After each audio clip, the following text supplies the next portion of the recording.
naszych górach, Himalajach. Ale to nie dzisiaj o tym sprzęcie.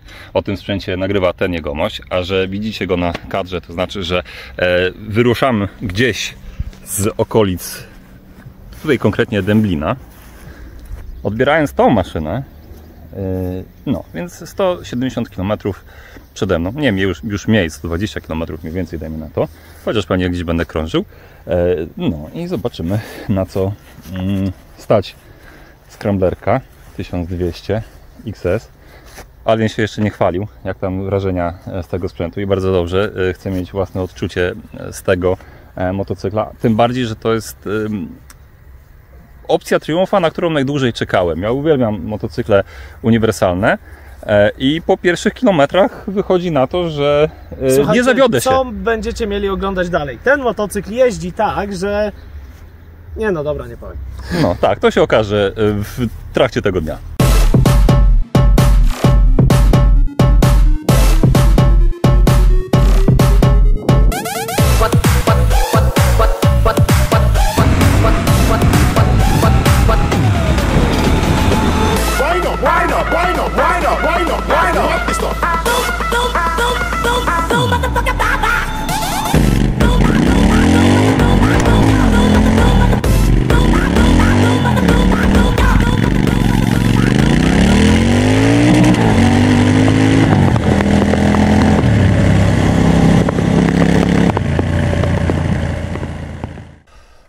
Ta maszyna naprawdę mi się podoba, odkąd ją zobaczyłem. Tak naprawdę odkąd zobaczyłem ją w filmie związanym z serią 007.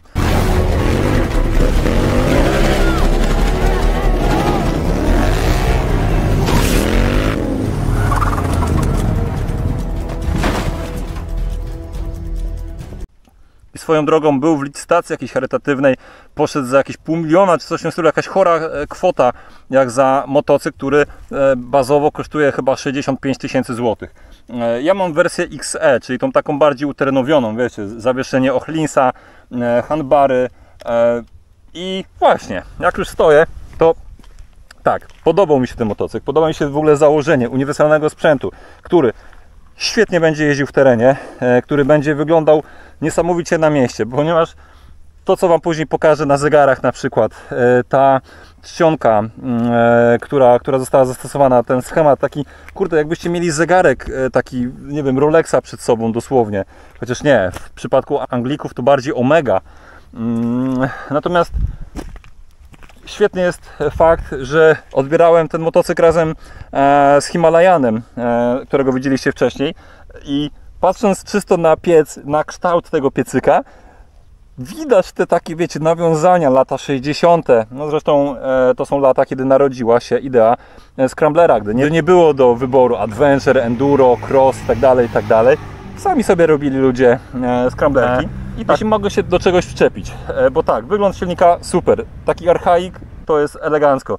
Te rury wydechowe puszczone górą, nie dość, że zaje fajnie brzmią,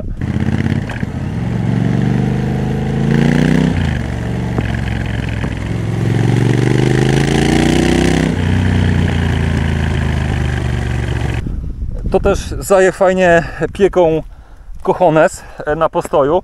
Na szczęście tutaj ta obudowa jest na tyle dobrze odseparowana od ciepła, że wiecie, nie czuć tego, mogę dotknąć to normalnie rękawicą, rozgrzany silnik i nie ma tragedii, ale wiecie, no dzisiaj mamy 29 stopni, jest cholernie upalnie i wydech oczywiście nie pomaga. To na pewno mogę się przyczepić do tej lampy, ona jest tak strasznie nieproporcjonalna wielkością do reszty nadwozia, że nie wiem, kto to wymyślił.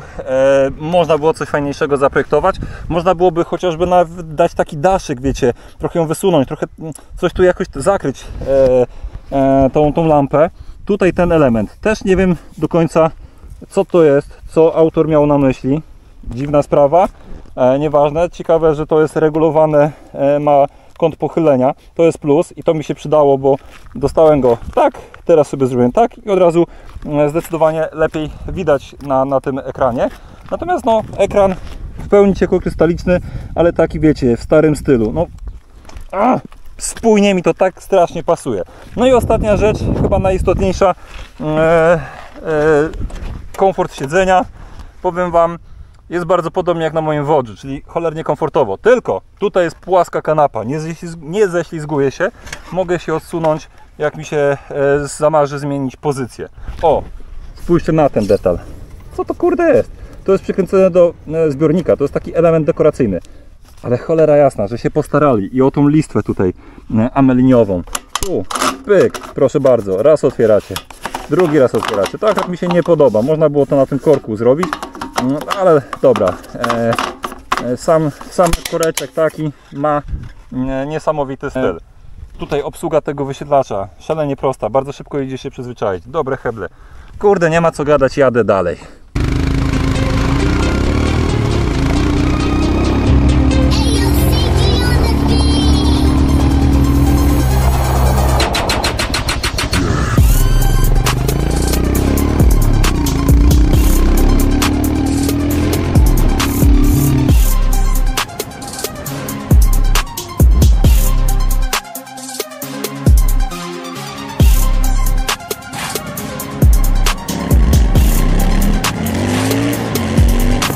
Korzystając z tych jakże ciekawych okoliczności przyrody i kolejnych 100 km nawiniętych triumfem, mogę Wam powiedzieć, że o Scramblerku producent nie we wszystkim kłamał.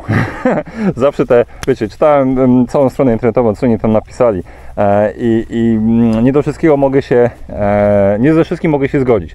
Na pewno z czym mogę się zgodzić? Ochlincik jest absolutnie rewelacyjny. Jest tak piekielnie komfortowy, czy to jedziecie ostro w terenie, czy jedziecie po asfalcie. Świetnie się prowadzi, jak po sznureczku na asfalcie. Bardzo dużo daje frajdy poza terenem, znaczy w terenie tak naprawdę. Oczywiście w zależności od wybranej mapy. Jak wziąłem sobie mapę offroad, wydawało mi się, że on nie ma mocy, że jakoś tak, tak wiecie, jest taki nijaki, nie? Wziąłem Offroad Plus, gdzie włączona została całkowicie trakcja i koło się unosi, i tylne koło tańczy, kiedy tylko tego chcecie. I to nie tyle, że na suchej nawierzchni, znaczy na takiej luźnej nawierzchni. Nie, na asfalcie się tańczy tym sprzętem i to jest, jeśli macie oczywiście na tyle dużo wprawy, to jest niesamowita zabawka i daje banana na twarzy absolutnie w każdym terenie, poza dłuższymi przelotami asfaltowymi. Według informacji na stronie miał być niesamowicie komfortowy na dłuższych dystansach. I tak, kanapa jest wygodna, pod warunkiem, że jedziecie absolutnie przepisowo do 90 na godzinę. Ale jak jadę 100, 110, 120 albo nie daj Boże wjadę na autostradę 140, to nie mam siły się trzymać. Dobrze, że jest tempomat, klikacie 120 w tempomaciku, trzymając się zbiornika, motocykl jedzie sobie prosto.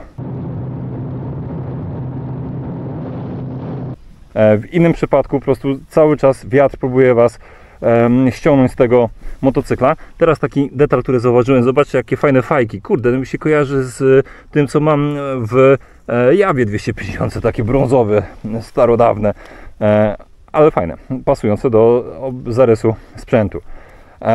Tak, więc 21 cali z przodu w ogóle koło w Scramblerze. Czajcie to? Heble, Brembo, sztosik. Bardzo dobre. Tutaj nic bym nie zmienił. No i właśnie, tylko to siedzenie się rusza. A tu jest surprise, bo pod tą klapką jest elegancko na gumce zrobiona miejscowa na telefon. I co, żeby było oczywiście do kompletu, mamy USB 5V 2A, więc całkiem szybko powinien nam naładować każdy telefon. No teraz nie zamknę. Jest, ale wiecie, no faktem mój telefon jest taki skrajnie duży i nie wiem jaki przewód musiałbym mieć tutaj, żeby to działało, ale jest to ciekawy dodatek i standardowo gniazdo USB, które, umówmy się, myślę, że nie byłoby jakieś strasznie problematyczne, gdyby zamontować je na przykład w tym miejscu. USB typu C zajęłoby minimalną ilość miejsca i byłoby ładowarka idealna do podłączenia tu. Kurczę, kablem od drona takim króciutkim mógłbym się tu podłączyć. Fajne handbary, nic nie lata, nic nie spuka, nic nie puka, nic nie trzeszczy poza piszczącym hamulcem, ale to już wiadomo, tyle osób tym jeździło w różny sposób, więc nie dziwię się, że kurde, kluczyk jak w Volkswagenie, Fordzie i innych takich, nieważne.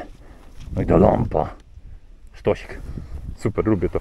Fajnie by było, żeby na filmie, wiecie, jazda w takim terenie wyglądała mega profesjonalnie, mega widowiskowo.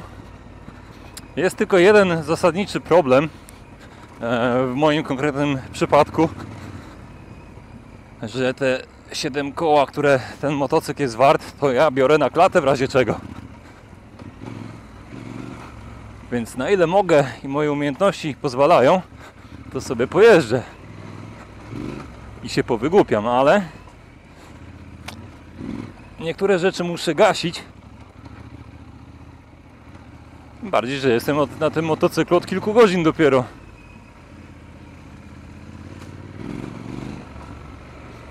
Niemniej jednak uważam, że i tak wyjątkowo dobrze mi idzie z nim, z opanowaniem tego potworka.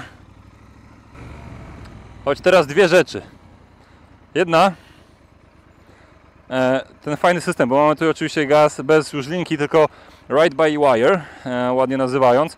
Druga rzecz, sprzęgiełko, widzicie, ułatwia ruszanie, to fajne.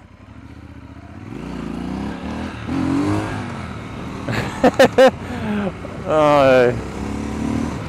Z gazu oczywiście sam idzie bez najmniejszego problemu, bez proszenia na gumę, więc no mówię, to jest cały czas przyjemność jazdy tym sprzętem nieokreślona.